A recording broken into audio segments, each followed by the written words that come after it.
What's up, everybody? In today's video, we are going to talk all about tapering off of kratom. I've gone into this in other videos that I've made, and I was sharing about it from my personal experience. And I wanted to do just more of a concise, to the point tapering guide explanation for you as you could be approaching your quit.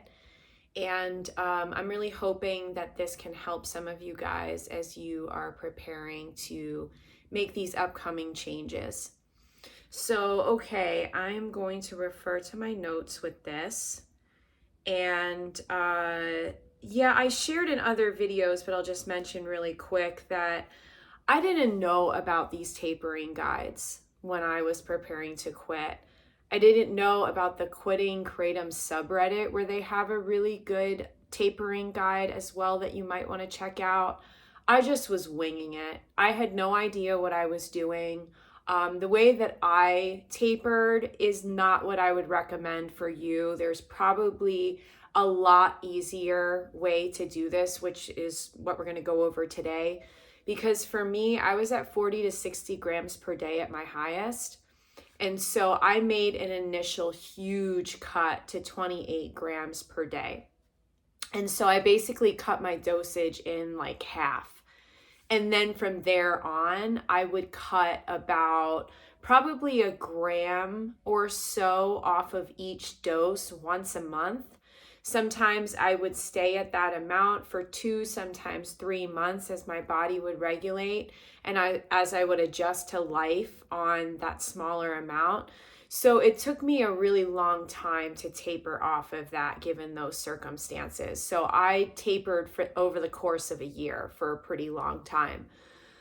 So I'll just share this with you. You can look this up on your own too, that this is on kratom.org. They have also a very useful tapering guide, but I'm just going to share that as what we're going to go over today, because this is what I think is the most cohesive way to do this. If I would have known about this, I probably would have done it.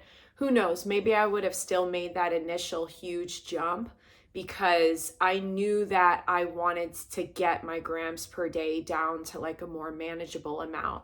So, okay, this tapering guide on kratom.org goes as follows.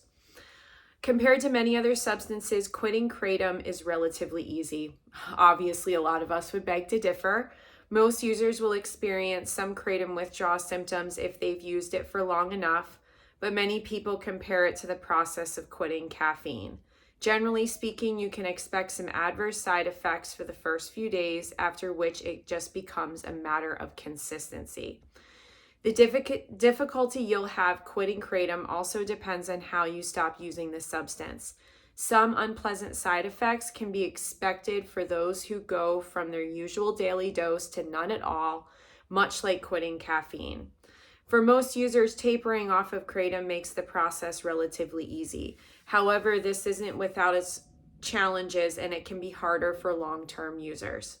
Quitting kratom or reducing your intake shouldn't be a cliff edge experience, meaning you shouldn't go from your current daily dosage to your desired daily dosage right away. Your body needs time to adjust, so slowly reducing your intake is the best option, and that's in bold letters. The specifics are based on your personal kratom experience, but the principles are the same, and we're going to get into that in a moment. But as you can see by this little like preface to their tapering guide, the way that I did it was the hard way, basically. And keep in mind, again, this is on kratom.org, so this is a pro-kratom organization website. So when it says that quitting kratom is relatively easy, like I said, I personally would beg to differ, and I'm sure you feel the same way too. But the information in this tapering guide is still very useful and very relevant.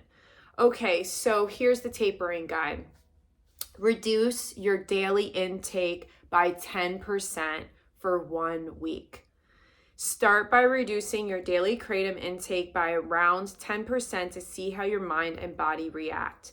Give it a week, and if you notice no symptoms or some that aren't too severe, you can push through and continue on another week. If you notice unbearable symptoms, increase your intake to around 95% of your average daily amount and see where that leads you. So, as it says, reducing your dosage by 5 to 10% at first and seeing how you feel is a great way to start your tapering. Like it says here, if you are feeling, if how you're feeling is not bearable at a 10% cut, then try 5% at first. And we don't need to go over amounts. You can just, as you're trying to figure out specifically what 10% is, what 5% is, you can either, do the math on your calculator on your phone, or you can even Google what is 5% of 28 or whatever your grams per day dosage is, to have an idea of what that 5% or 10% amount is. Before we move on, I'm going to give a suggestion and a recommendation that is to get yourself a digital scale, because when we're doing this sort of tapering, I was just using like this old crusty teaspoon that I had used my whole addiction, and I was just basically eyeing my cuts. I was never doing it this way though. Like I said, I was taking out, I knew that one of those teaspoons was a gram. And because I was cutting grams at a time, that's why I didn't use a scale. But if you're going to get into like 5%, 10% cuts, then having a digital scale that you will weigh your doses on and then subtract that amount of your cut is going to be really important. Okay, so it says continue to reduce daily until you are comfortable at 0.5 gram. Once you've lasted an entire week at each new dosage without symptoms, knock down your daily dosage again and let your body adjust. By the time you get to 0.5 gram a day for a week without severe withdrawal symptoms, you should be ready to quit altogether. Once you hit this point, you should be able to stop with minimal problems. Again, I will beg to differ, but we'll just keep reading.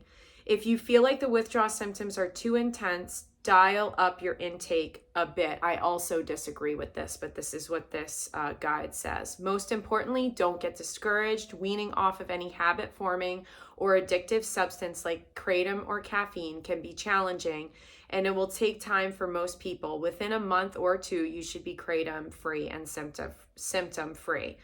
Again, I don't agree with all of this, but it's interesting to see this perspective. Let's go over the amounts first, and then we'll break down my perspective on it.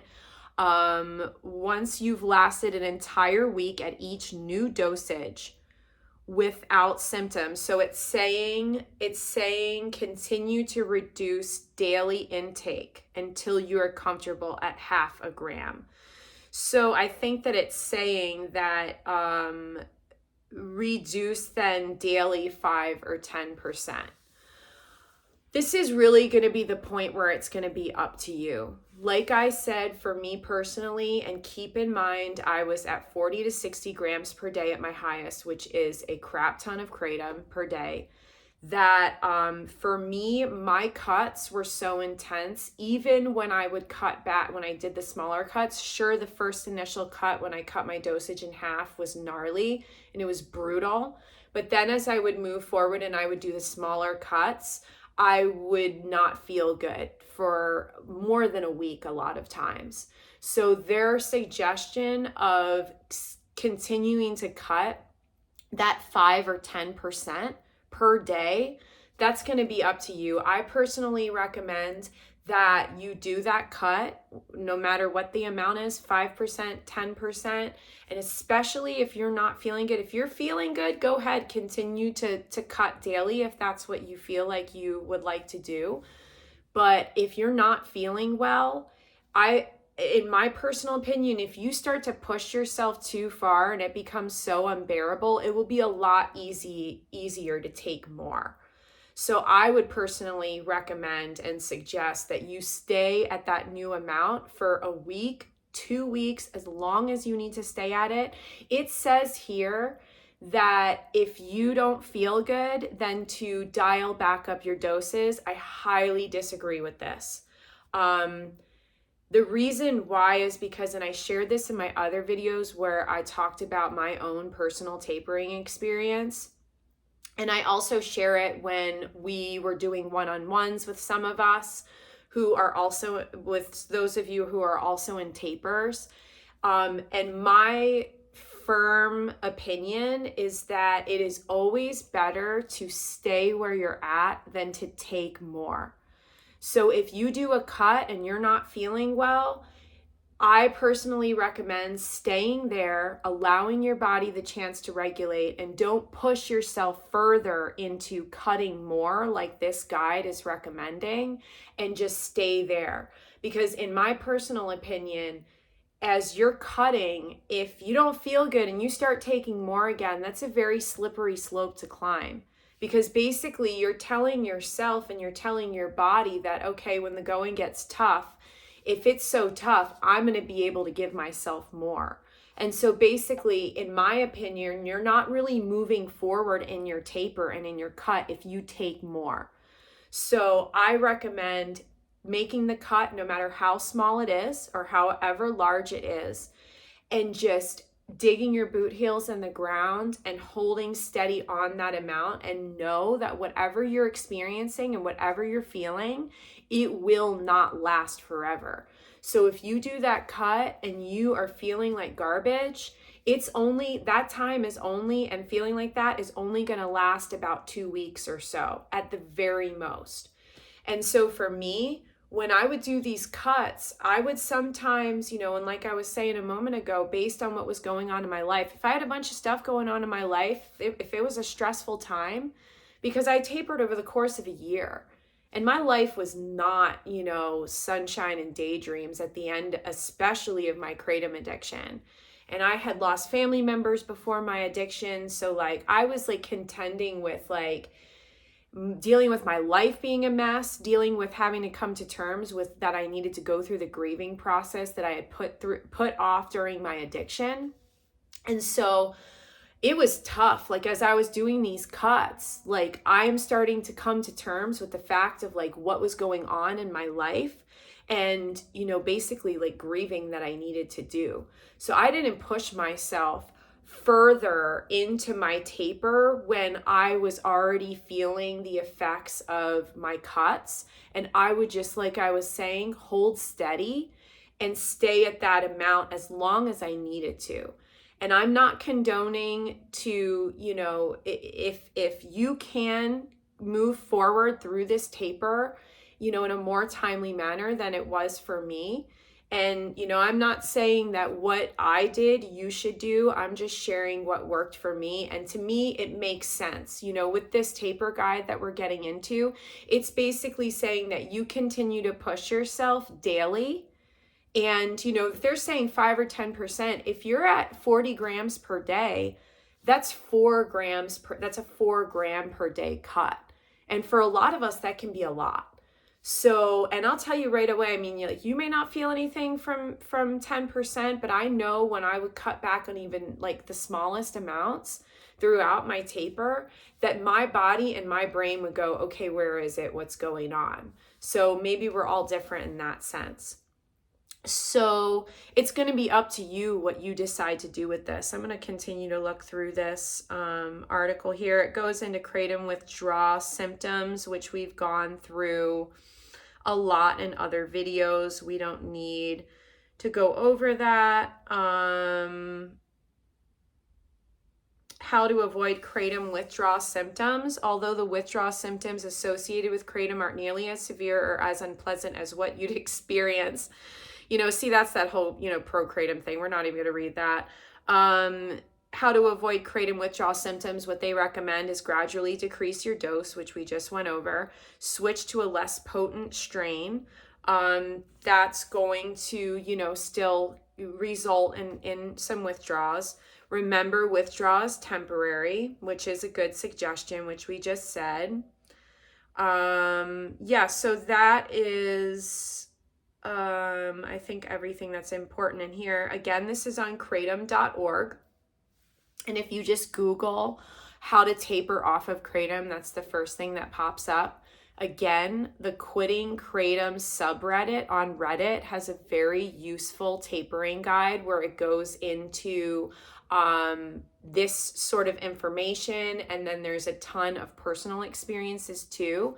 And also, there's a wonderful community over there. I haven't been there in a long time, but I had found that after I quit, and there was just awesome people on there that if you're needing support and encouragement in that sort of way, and like a daily accountability sort of way, there are people over there that are super awesome. So yeah, this is our general overview of tapering, what the deal is, how my personal experience compares to this tapering guide that we just went over. And I encourage you to leave any questions that you have about your process in the comments below. And as this article emphasized, please know that as you're going through this, that any discomfort and any of the challenges that you're going through are temporary. I want to emphasize that, and I want to be straight up with you that this is not easy, okay? Especially if you've been on a decent amount of kratom for a long time. This is not going to be easy, but I 100% promise you that it's going to be worth it in the end, because getting free from this stuff is what it's all about. One of the things that I just remembered that I spaced during the video that I want to suggest real quick before we end is that getting yourself a notebook, and or if it's on the notebook on your phone or whatever, and having a way to track this is very useful. So throughout the day, as you take your doses, you track exactly what you're taking. And what this is going to create too is some accountability for yourself. So when you're recording everything down and you're weighing out your doses and you're weighing out your cuts and you're tracking how long you're staying at each dose, and then when you make your cuts, that's a way for you to stay accountable to yourself and to keep things kind of in an organized way. Because going into a whole tapering thing, if you do it haphazardly and you're like, oh, I'll just do this here, this, that, this, whatever, it can become easier to not stick with your tapering. So that's something that I wanted to mention real quick too. All right, guys, thank you for watching, and I'll see you next time. Bye.